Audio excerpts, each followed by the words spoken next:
lagging on the button pushing here today. So we are live streaming.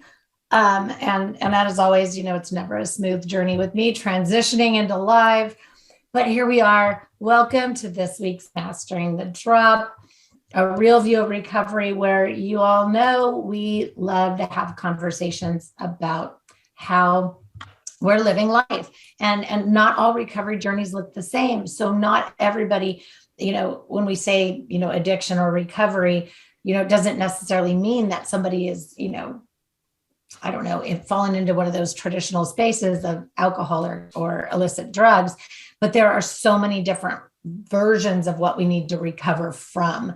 And so honoring that space, regardless of whether it's, a trauma-based recovery journey, or if it's from food addiction, shopping addiction, people pleasing, codependency, or if it's, again, something like a dependence on alcohol or something else.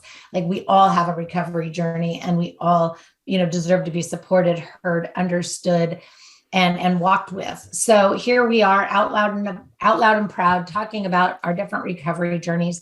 And this week I have an amazing guest, so awesome, Nicole Snell. She's a dynamic international speaker, a facilitator, and self-defense expert, specializing in sexual assault prevention education, gender-based violence prevention, personal safety and empowerment.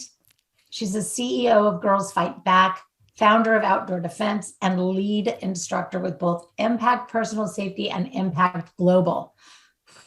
She is an NAACP credentialed advocate and is committed to ending violence in all of its forms by educating others with self-defense and safety skills while advocating for change. She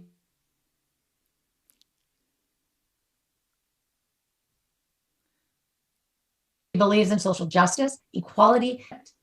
As an outdoor enthusiast, solo adventure traveler, and hike leader, Nicole uses her skills to encourage others to expand their world, explore, and do what brings them joy without limits. Nicole's mission is to empower women and people of all gender identities around the globe to live their lives fearlessly. So now that I've said all that, y'all know me, know why Nicole and I hit it off so well, and why I'm so excited for her to be here, because guess what? This is my life too. It gets to look, feel, be however I want it to. And I get to give that to Nicole, and we get to give that to all of you. This is your life. Let's make it look, feel, and be however you want it to. Now, Nicole has a lot of great things to share with us, but I want to remind everybody, the topic that we've been talking about this month, actually, it seems like quite a bit, but we've been talking about, different ways of incorporating assertiveness into our life, what it is and what it isn't. And today, really want to also bring in how active listening really fosters and helps us with that assertiveness. Because if you'll remember from last week, I was talking about how assertiveness isn't this rigid way of being. It isn't making my statement, this is it, and it's, unbendable, unflexible, pliable. But as long as I'm asserting myself, there it is. Being assertive in our life is showing up in a fashion that is genuine, authentic, transparent, that is honoring who we want to be, how we want to see ourselves, and how we want our environment to receive us. But it also entails allowing ourselves to see our environment the way that we want to experience it. And to do that, we have to have, active listening skills. And so all of this, and you might be saying, how does this tie in with everything you just said about Nicole? But it does. If you think about it, I don't know, maybe it resonates really well with me because I am a trauma survivor. I am an assault survivor. And I needed all of these things and a lot more to be able to move through it. But anyway, Nicole, come into our space. Thank you so much, first of all, for having me, for reaching out to me, for inviting me here, and for the wonderful introduction. I'm so grateful that we can share this space together and talk about, this topic that's really important and really crosses over all different types of disciplines. So, assertive listening and being assertive is a big part of self-defense. And I know people listening might think to themselves, well, how is that possible? A lot of people think about self-defense and they automatically think of kicks and punches and very physical type of things that people are doing with their bodies, and that's self-defense. And although that's a part of it, so much of self-defense is non-physical. So much of self-defense is your intuition, your awareness, honoring your boundaries, speaking up and setting those boundaries, being comfortable hearing someone else's boundary and respecting their boundary and owning what you need. And that is such a big part of it. So I'm glad that we were able to talk about this topic in this way.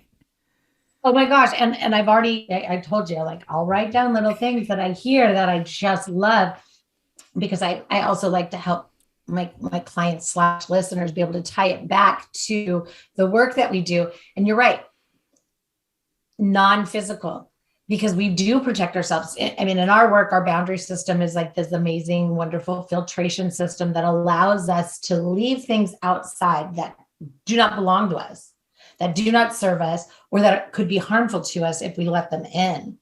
But they also protect other people so that we aren't overly judgy or overly aggressive or whatever in our responses or in our actions. And it also protects us emotionally, because we have that temporal filtration system that allows us to really say, what part of this do I want to let in? Like emotionally, how much of this is for me? And then once we learn how to use that to include our physical boundary, when we incorporate all four of those elements of a boundary system, and then we can truly look and see what limits and limitations do I need to incorporate. Because those limits and limitations are the hard, fast stop that protect ourselves from ourselves. Yes. They also protect us from others, but they also protect others from us. But we have to know how to navigate each of those things. And you can't, and let me know if this is true for you in the work that you do, but I have yet to see two clients that have a boundary system and limits and limitations that look identical to the next person. Like, it's so unique and personalized that oh yes, you don't know how to walk the process of creating them. You're going to try to mimic, copy, or compare yours to somebody else, and then it may not be as effective, and you could be disappointed, let down, or unfortunately harmed again. Yeah, everyone's boundaries are unique to them. And there's a cultural aspect, there's a social aspect, there's the familial aspect of it, that it's all layered. We're learning our boundaries from the time we're little, from our families and our siblings and our teachers and our coaches and our relationships, and every interaction we have in our life helps us formulate what our boundaries are and what we need from other people and how we want other people to treat us, what makes us comfortable, what makes us feel safe. And we can change our boundaries at any time, which I think sometimes is very hard, especially for women. I know people of all genders may have this issue as well, but our society tends to socialize women and those who identify as women in a certain way, which is we're supposed to, take care of other people's feelings, often at the expense of our own. It's so unthinkable in our society for us to set a boundary and potentially offend someone or be seen as rude, that we might put our boundaries and our safety second, trying to take care of the other person. And one of the things that I'm trying to teach with the work that I do is to assert that your safety is more important than someone else's feelings. It's okay for you to say what you need to say and do what you need to do for you to feel safe and comfortable. Your responsibility is not how the other person is going to receive your boundary. Your responsibility is to take care of you, and that's okay. And we have to start learning to give ourselves permission to do that. Absolutely. Because and I love what you said, that we're not in charge of how somebody else receives our boundaries. Other people's perspectives are their perspectives. Yes. Right? Their perceptions are their own. We can only, again, show up the way that we want to see ourselves, and the way that we want to be received by others. It's not up to us for those other people, whoever it might be, one person, many people, it doesn't matter. It's not up to us how they receive. However, if we see that they may be receiving us in a different fashion than what we intend, right? So if we're actively listening or, observing and being present and truly there with the intent of having, communication, then we're able to read some body language. We're able to read responses and inquire for deeper understanding so that we can reiterate perhaps in a language that they understand. Mm-hmm. And when I say language, I have a specific language, right? My clients learn my specific language. You have a specific language. Everybody has their own language. And often, especially in relationships, we find that there's, a disconnect. If you have a fixer and a pleaser, like there's a disconnect. Absolutely. And so if we approach this from that stance of this, and you said something a little bit different than what I'm going to say, is if we look at continuing to be flexible and realizing that the best way to move through life and to be effective in any relationship is to live for yourself first, yes, without feeling guilty, selfish, punished, or restricted. Then we have that capability of saying, hey, you know what? You and I have different perspectives. We have different views. We have different opinions. We have different beliefs. Maybe we have a completely different set of morals or ethics on a specific topic. It's okay. But let me at least give you the decency of hearing you. Mm-hmm. Let me listen with the intent of understanding, even though it may not change my stance. Mm-hmm. At least I'm not approaching you in the stance of a judge, or so that I can prove you wrong, so that I can, try to manipulate you or whatever. Because when we can lead by that example, mm-hmm, we can then teach others also to soften that way of functioning. Yeah, I think there's definitely something to that, and I agree with everything that you just said. Yeah, it's, especially when we're dealing with people we know. And I think that's kind of the context that we're talking about right here, right? Our interpersonal relationships and how we're communicating our needs and our boundaries to them, and listening and adjusting how we phrase what we say to, because when we're setting a boundary, our goal is that the other person will hear it, will listen, will honor our boundary and remember it going forward. So it behooves us to communicate it in a way that's clear, that's understood by the other person. That way we have that agreement of how our interactions are going to go going forward until one of us decides to change the parameters. And of course, that boundary can be reset. And as long as both people are okay with it, that's where the consent comes in.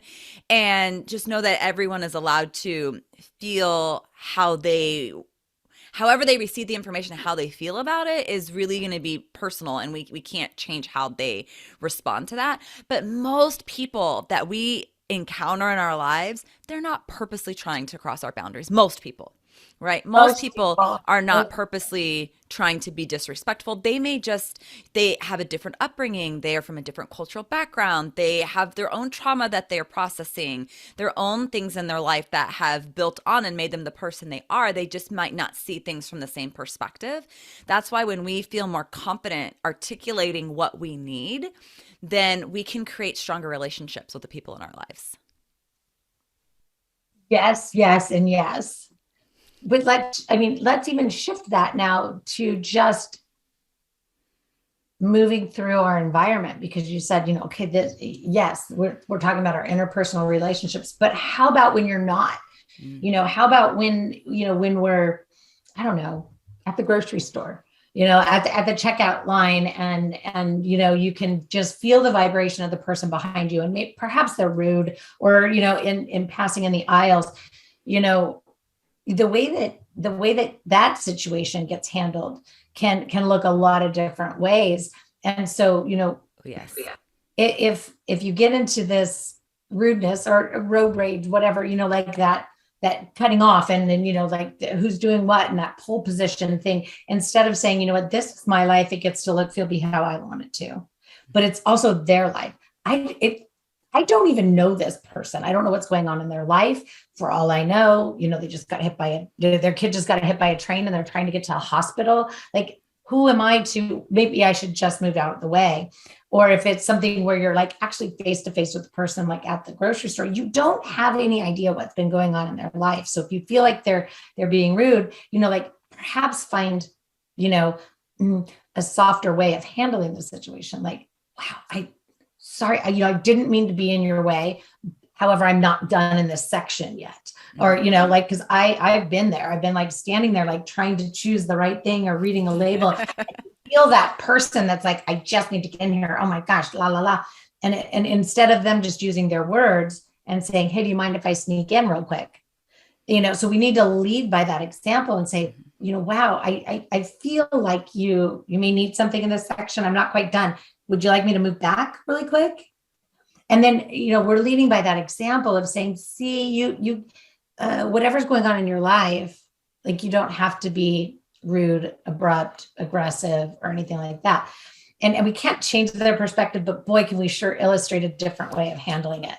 Oh, absolutely. Yeah. In my sessions and in the work that I do with Impact Personal Safety, we have a whole section where we talk about verbal strategies for dealing with situations. And granted, we're coming at it from a self-defense standpoint, but it also applies to situations like you just described. You're at the grocery store.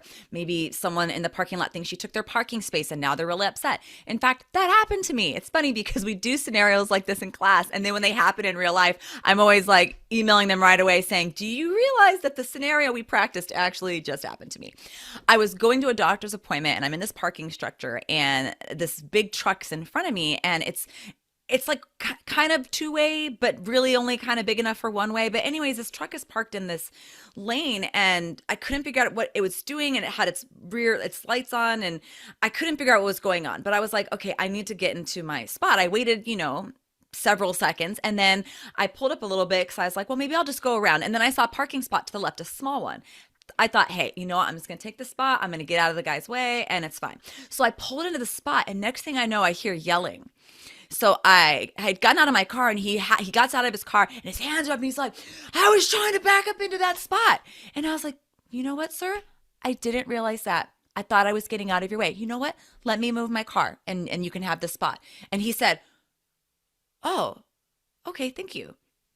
I backed up. He backed into the spot. I found a spot not much farther up to that. And then I'm walking back. He's like, hey, you know what? Thanks. And I was like, yeah, no, I get it. Like, I didn't know what you were doing. It's not like your blinker could say, hey, everybody, I'm backing up to take this spot back here, So the only way I was going to know is if you told me. And, and it's just that kind of interaction where I de-escalated. I have nothing to apologize for because it wasn't my fault. So it was just like, oh, pardon me. I didn't realize that. Let me let you in. It could have been something completely different if I took this spot and, it's just being understanding of what other people are going through, and that's not to say that will be the same in every situation you encounter, but yeah, trying to have a little compassion for what the other person might be going through. Maybe they're not comfortable using their voice, which is where I come in and trying to train as many people as possible to feel more comfortable using their voice so they can be more able to express what they need in different situations. Yeah, I love that because it's true. Because there are so many different things in our life that if we handled it differently, it could have either gone better or worse, right? Depending upon if we were centered and grounded in the moment, if we were, utilizing our skill sets for us, which is, that art of pause, take a breath, right? Don't be reactive to this person who's waving their arms at you. Like, seek for a deeper level of understanding and respond appropriately. And a lot of people, they don't. It's that knee jerk. Like and quite honestly, a lot of people come by it naturally because it's a trauma response that gets triggered in our brain from past traumas, yes, right? That we need to learn how to put down. And we utilize a shelving system so that we don't have this bag of past junk, and so that we're not future tripping and, like doing all the premonitions and all of that, right? But if we look at our past traumas and say, what part of it is going to serve me going forward in a positive fashion, right? For me, I have my creep dar. And for me, I have that lesson that tells me none of those assaults had anything to do with me. They had everything to do with another person. Like I wasn't a willing participant. No. And I get to own that. And so those two things are on my shelf because they serve me going forward. They allow me to be confident and not wear a victim thing, or not be afraid, or not be embarrassed, or, try to be something I'm not, or, just all the things. But it also allows me, when I do have a trauma response, because it's very few and far between anymore. Sometimes they just take me off guard, and it's like, well, why do you, I don't know. Like, and then I have to sit, like every once in a while, I'll be like, wow, I don't know where that trauma response just came from. Like, but for the most part, because I have my useful things that I keep readily available, I know what to do when I feel it, right? Because I don't know. I can be a hothead, and seeing red is something that I've worked really hard to remove from my life. It used to be a place I went to frequently. And it really was unbecoming, and it didn't serve me. In fact, it escalated things that didn't need to be escalated. And it also left me in a space where I wanted to numb out. Yeah. And so, if we just kind of slow our pace down until we retrain that brain to act differently,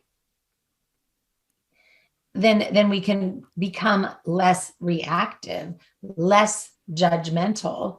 We can then, get out of what I know to be as the external locus of control, where we have things outside of ourselves that we allow to derail us.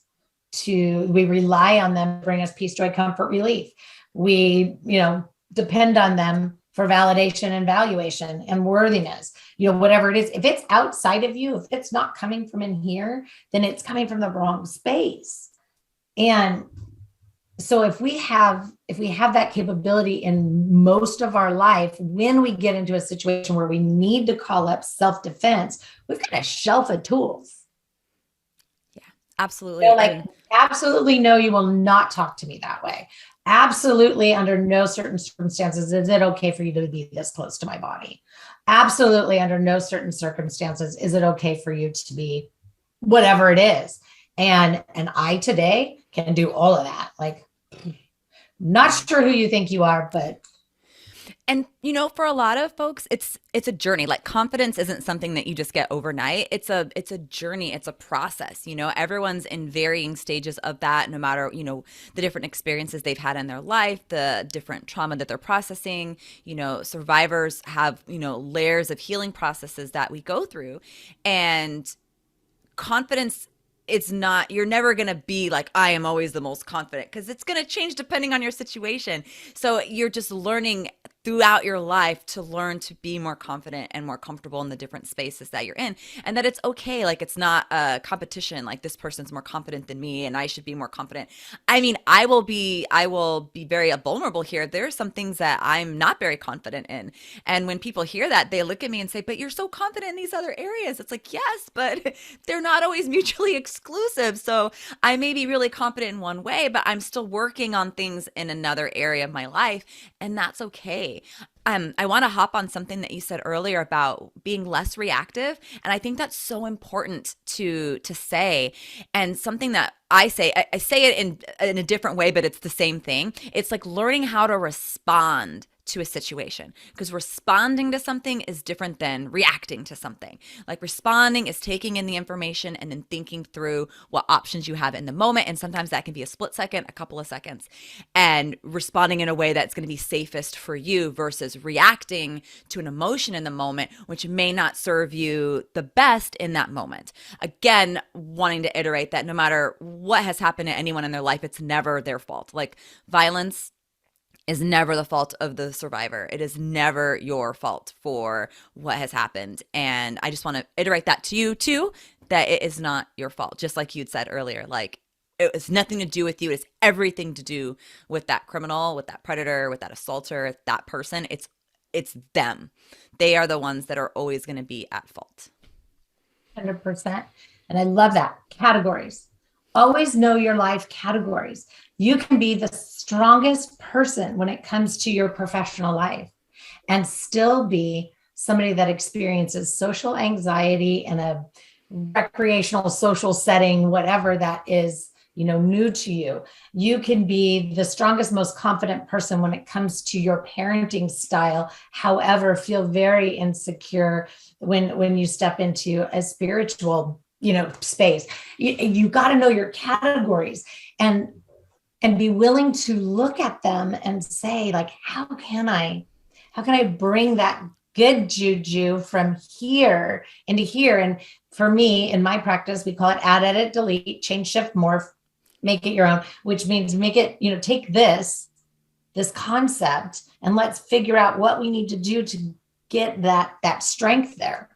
Right. And so it's just important that we know that we have different categories in our life, and vulnerability exists anywhere that it exists. And we just have to know, like, where are our strong suits and where are our weaker suits, so that we're actually focusing on maintaining these, but building these up. Right. Yeah. And like you were talking about, that the responding versus reacting. We work on being responsive in all things that we do. And it entails learning how to look at those mindsets. You've got your emotional mindset, you've got your you've got your logical, rational mind, and then you've got your wise mind, that intuitive mind, which is the culmination of the two. And we really want to get there to where, we know which category, maybe it comes to us more like this, but there's others where we got to really slow our pace down so that I can operate in that intuition, because it may take a little bit more processing time before I respond. I may need to ask for some space before I might need to say, can I have 24 hours to sit on that? Because I don't know how I think or feel about it. Yes. I feel like you have the power to do that, because we live in an instant gratification, immediate response world. Text messages. I mean, I can't even tell you over the last 3 months how much of all of the communication has shifted from even sales and promotions are no longer like inundating my email. It's now inundating my text message box. Or is it your DMs too on social media? I get that a lot too. And I'm getting calls on social media. I'm like, why is my phone ring? Like, what is that ring? And I'm like, oh, somebody's trying to call me through social media. Like, what is this? Like, my phone number is public. I only have one. Like, just traditional, just dial it. It's cool. Right. But so, we got to know all the categories where we got to slow things down and know that we have that right to say, this doesn't work super great for me. Like, I don't gravitate to this, or, it doesn't feel comfortable. Mm-hmm. Can we change, shift, morph to over here? Or, can we, or, just whatever it is, know where you need to take a slower pace and ask for it. It's okay to tell your partner or your best friend or your parents even, like, what, I'd love to help you with that. I'm busy today. Does Thursday work? Like we get to live for ourselves first, because if we don't, we're no good for others. And then we're definitely no good for ourselves. Yeah, absolutely. Setting boundaries in all those different areas, in work, relationships, family, personal, strangers, all of it matters. Like, we matter. Our boundaries matter. Our comfort matters. Our safety matters. We don't have to apologize for that. And one of the things that I am always really focusing on in my sessions is reminding people that we don't have to apologize unless we've actually wronged someone and we're giving someone an apology. I stepped on your foot, or I did something that warrants me making an actual apology. But very often we just say, I'm sorry for everything, even something that's not our fault. Someone bumps into us in the store and we say, I'm sorry. And, we set a boundary, we say, I'm sorry. We want to take care of the other person's feelings, and we want to try to soften the boundary, and we start with, I'm sorry, or, minimizing language. And trying to get people more comfortable with just owning what they need and owning the power that comes with speaking up for what you need. You don't have to apologize for setting a boundary. You don't have to say, I'm sorry. You don't have to minimize and make yourself small, verbally or even with your body when you're expressing a boundary to somebody. You can simply say what you need. And by doing that, we're honoring, like you said, we're honoring ourselves. Like if we can't take care of ourselves, no one's going to take care of us the way we can take care of ourselves. Nobody knows us the way we know ourselves. And so our first responsibility should be to taking care of us and taking care of what we need. Can I tell you a quick story about a work boundary? This is from years ago. It'd be so funny if he's watching right now. So I was a line producer in TV production for years, and I had just started at a new job.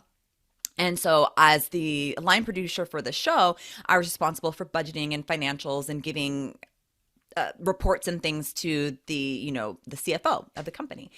And so if you can't already tell, I talk fast. I have a lot of big energy. And so I'm trying to be really efficient. So I'm coming into his office, blasting through super fast, all these things. And he would just hold up his hand and he would say, stop. And then he would slow me down. And at first I was like, gosh, that's so rude. Like, I feel like I'm being I have things I need to say. Now you're limiting. I just felt very, I felt disrespected about it. So what I did is I set up a meeting with him and I told him how I felt. And I said, hey, look, when I'm coming in to offer these things to you and you hold up your hand and say, stop, here's how I interpret it. Here's how it, makes me feel. Why do you do that? And then it came to find out he is just a different person than me. He thinks in a different way and he needs information presented in a different format. And once I figured out what he needed, and he understood that I wasn't trying to be disrespectful to him either, that was just my energy. Oh my gosh, we had the best working relationship. I remember people in the office would be like, oh my gosh, what happened? Because I remember I would come out of his office sometimes, he'd be like, he did it again. But then when we talked it out and I understood what his communication style was, he figured out what my communication style was, and I was able to adapt to what he needed, and then everything was smooth from then on out. Completely you learn smooth. to speak each other's language. Yeah, absolutely. And if we take the time to do that, most relationships can have a positive outcome. Yeah. If we take that time to inquire about it. And, I like the, don't apologize thing. In fact, I heard from another awesome coach that I listen to frequently and have worked with in the past. Instead of saying sorry, try using thank you for your patience. I've heard that and I use that. I like that. Yes, I love it. I love that. And there's, other things that, are translatable into the work that I do, but fertile listening, celebrating and offering refinement rather than correcting somebody and telling them they're wrong. If we're trying to soften and really up our, communication game, if we're listening with the intent of celebrating everything that is right about what we're hearing, and then asking permission to offer the refinement that we see room for, or as our perspective is, again, it's more leading by good example. It's more leading by the example of how I want to experience all things in my environment. But, things aren't going to change. It's kind of like, I don't know, the way our world, our nation functions. We have this almighty president. I don't do politics, so I don't talk about it. But if we think about it, we're all standing down here in this big, fat, long line at the bottom, pointing our finger to this one person expecting change to happen. When really we need to, there's no way all change that we need to happen is going to come from one person. Mm-hmm. It needs to start from within you. You've got to be the change that you want to see in the world. You've got to lead by that good example inside of your immediate home, with your neighbors, and within your communities, within your cities, your counties, your local, if we all can do that, and we can start, again, being less judgers and operating more in the stance of a learner and inquiring to understand and listening and receiving and offering refinements and, like actually having collaborative conversation. And, we might actually find that we present with tangible things that are the change we want to see. Everything's too polar opposite. Everything's too push-pull. It's either right or wrong, black or white, when it's not. And so that is life. Nothing is black or white. Like people that show up and they're like, I'm a black and white kind of person. I'm like, well, how's that working out for you so far? Yeah. And cultural change takes time. It's not overnight. It takes time. Just think of, our perceptions, our emotions, our memories, our culture, our family, all of those things layer on to make us who we are. They create our belief systems. And it's very hard when people it's very hard to have a belief system challenged. And cultural change is asking for certain belief systems that may not always be healthy belief systems that have been implemented over the years in this country, to change them for the better of everyone. But that's not always something that's easy for people to hear and receive. And so it's about managing our expectations and knowing that change takes time. Like everything takes time. No one gets a PhD overnight. Babies don't learn to walk overnight. You don't graduate from high school on your first day there.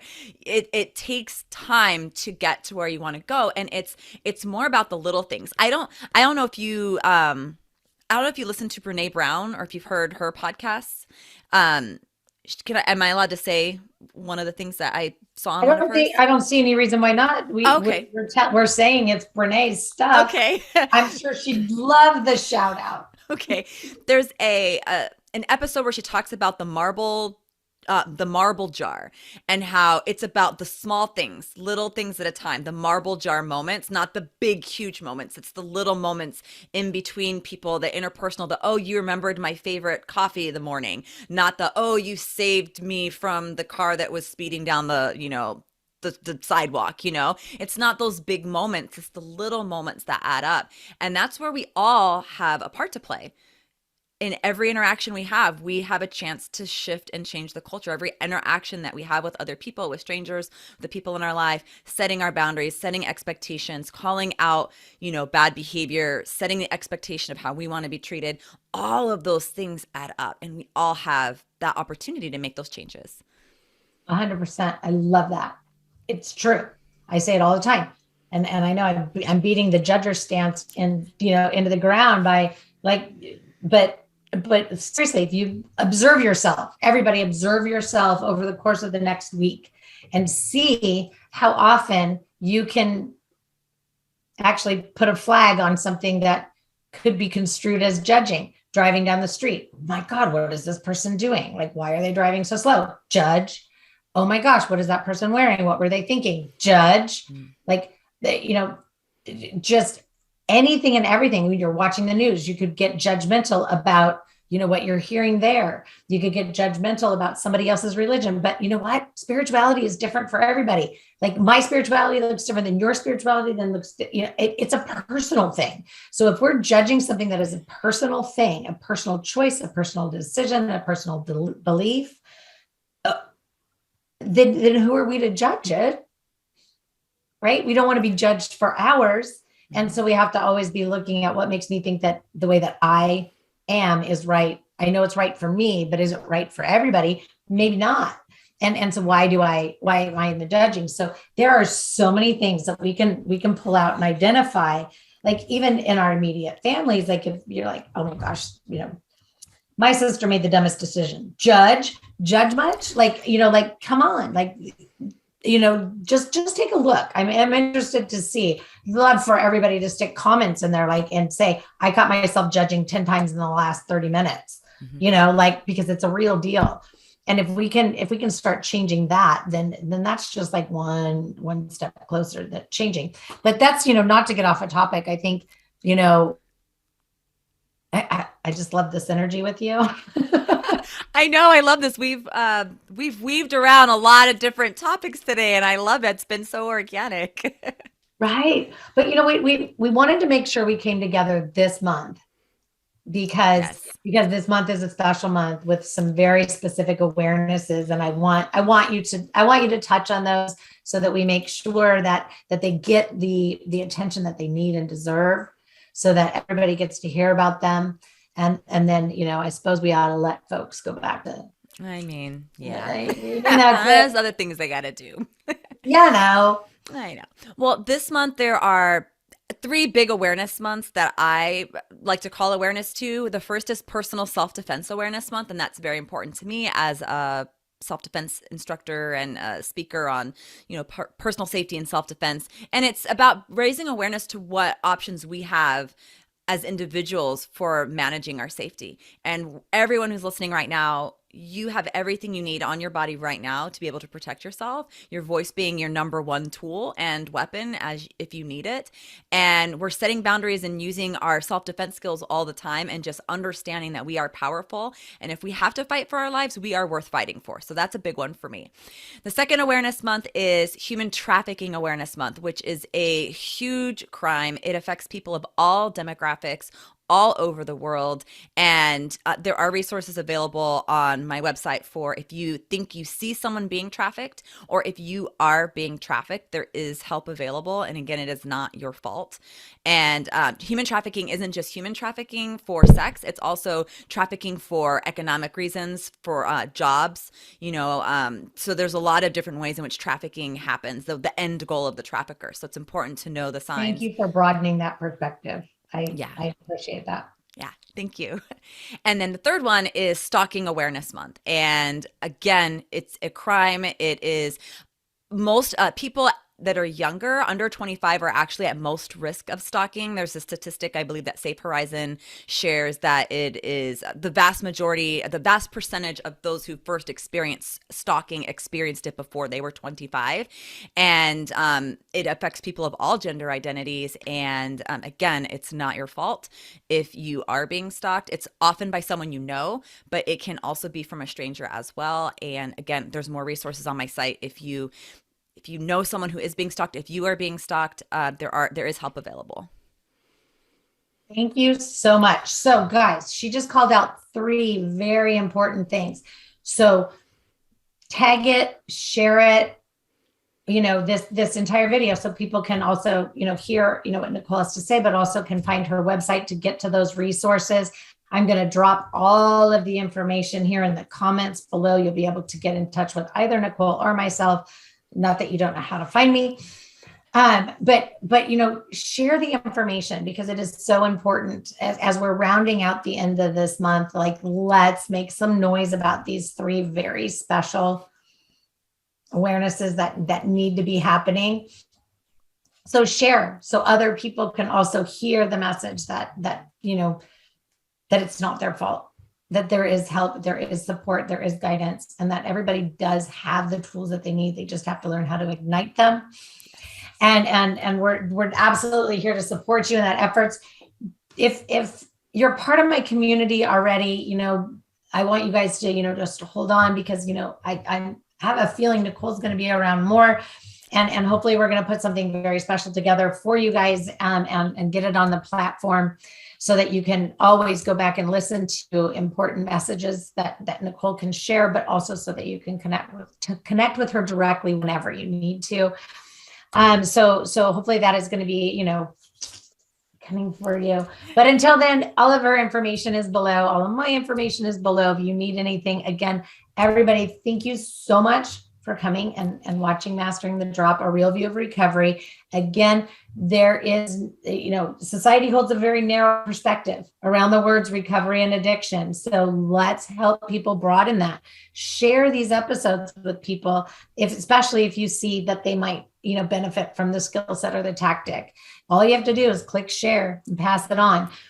Or, invite them to follow the YouTube page, and they can just watch the episodes and replay.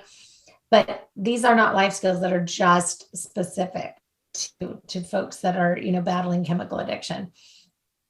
it is so much more than the down, the out, the ill, the poorly functioning, and the people that need to be removed from their environment and led to healing. There is an array of what I consider to be the not so normal faces of addiction. And that may look like people pleasing, codependency, food addiction, shopping addiction, low severity dependence on alcohol, and severity levels always vary. But the list is long, and if you go on the website, you can see the list of folks that truly are gravitating to the work that we're doing, and absolutely, Nicole is a great resource. I'm so happy I found.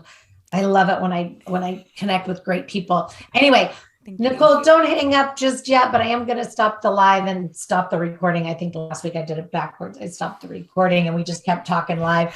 Anyway, I'm going to turn everything off first, so don't go away. Okay. Thanks, everybody. Thank you, everyone. Thank you, Tricia.